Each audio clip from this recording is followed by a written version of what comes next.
অবশেষে হার মানলেন মাগুরার আসিয়া। ঢাকা সম্মিলিত সামরিক হাসপাতাল সিএমএইচে চিকিৎসাধীন মাগুরায় ধর্ষণের শিকার শিশু আসিয়া মারা গেছে।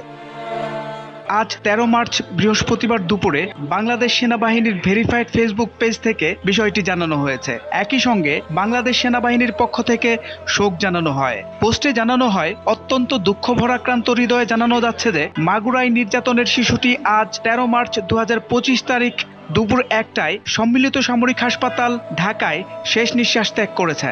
ইন্না লিল্লাহি ওয়া ইন্না ইলাইহি রাজিউন। সম্মিলিত সামরিক হাসপাতাল সিএমএইচ এর সর্বাধুনিক চিকিৎসা ব্যবস্থা প্রয়োগ এবং বিশেষজ্ঞ চিকিৎসকদের সর্বোচ্চ প্রচেষ্টা সত্ত্বেও তাকে বাঁচানো সম্ভব হয়নি। শিশুটি আজ সকালে ৩বার কার্ডিয়াক অ্যারেস্ট হয়েছে। ২বার স্থিতিশীল করা গেলেও তৃতীয়বার আর হৃদস্পন্দন ফিরে আসেনি। বাংলাদেশ সেনাবাহিনী শিশুটির শোক সন্তপ্ত পরিবারের প্রতি গভীর সমবেদনা জানাচ্ছে এবং